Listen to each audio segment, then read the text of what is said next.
On behalf of Valparaiso Law School and Indiana Legal Services, I want to welcome you all this morning. We're very glad to have such a tremendous response to this conference. You all know, I'm sure, that the foreclosure crisis that's been in the news throughout the country has been affecting Indiana for quite a while, and we're very excited to have brought together here today not only practicing attorneys who have an interest in learning more about this area, but housing counselors and a bunch of legal services attorneys and staff who are already working on this issue. We're hoping not only to give you some good, useful information for your practices, but also to try and bring together people who are working on the foreclosure problem in a lot of different directions and build some connections we hope will last after this conference. As you all know, we have rapidly increasing foreclosures throughout the country, but Indiana is one of the states, unfortunately, that has been facing this problem for quite a long time. And we have read a lot about the increase in foreclosures in the West and the Southwest and in Florida, but the foreclosure crisis has been gradually building for certainly the last 5 or 6 years, if not longer. And the map that I'm showing you here comes from the Mortgage Bankers Association. It's as of the third quarter of last year, so it's a little bit out of date already. But at that point, in terms of the percentage of homeowners with mortgages who were in foreclosure, Indiana was second in the country, behind only Ohio.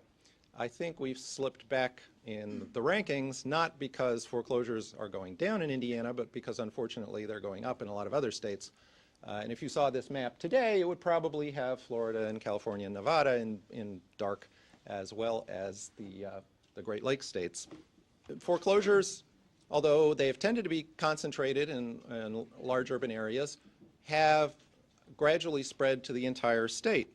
We have some information from the Indiana Housing Community Development Agency and the Center for Urban Policy and the Environment about the distribution of foreclosures throughout the state. The first map shows you the situation 6 years ago in 2002, where they were somewhat concentrated in Indianapolis and Lake County, with a smattering of foreclosures around the rest of the state. By 2005, and this is 3 years ago, you can see that just about every county in the state is affected, that we have significant foreclosures, not only in the large urban areas, but in the small towns, in the rural areas. The entire state is being affected. And if we did this map, I suspect for 2007, you would see all the red areas turning yellow, a lot of the blue areas turning red.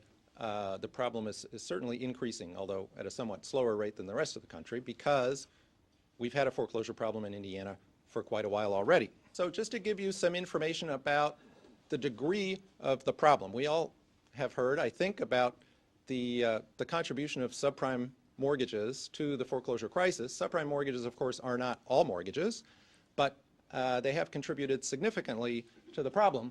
Some of the information that's come out recently about subprime loans, particularly those made in the last 2 years, is really quite dramatic. The Mortgage Bankers Association reported, and this again is a couple of months old now, this information, if you focus on not only subprime mortgages, but adjustable rate subprime mortgages, nearly 1 in 3 of those loans was seriously delinquent or in foreclosure. At this point, particularly focusing on loans that were made in 2006 and 2007, a couple of the bond rating agencies are now predicting that as many as half, as many as 50%, the estimates are between 40 and 50% of every subprime loan originated, fixed rate, adjustable rate, in 2006 and 2007 could potentially end up in a completed foreclosure. And of course, the rating agencies are making these predictions because they're trying to estimate losses for investors.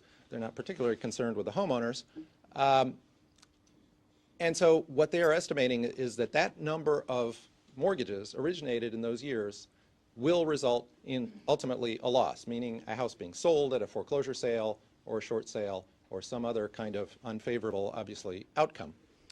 So if you think about that, it's really quite astounding that we had an entire segment of the mortgage industry that was underwriting loans in such a way that nearly half of them were going to fail. I do want to emphasize that there's a really important human aspect to this national tragedy. This is a notice of a sheriff's sale from Porter County, from Valparaiso. There was a sheriff's sale, as you can see, on March 19th. There were 50 properties on that sheriff's sale list. Porter County is a very small county, particularly in terms of its low-income population. And there's another sheriff's sale coming up on April 30th. Another 50 homes are going to be sold.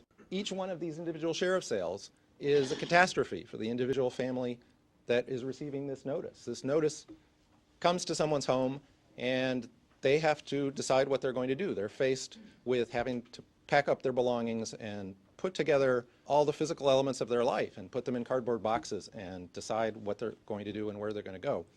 This is a huge national tragedy, which it's my hope that every one of us can help to alleviate in one way or another. And so in talking about statistics, I don't want to forget that there is this human element to the situation that's happening all around us.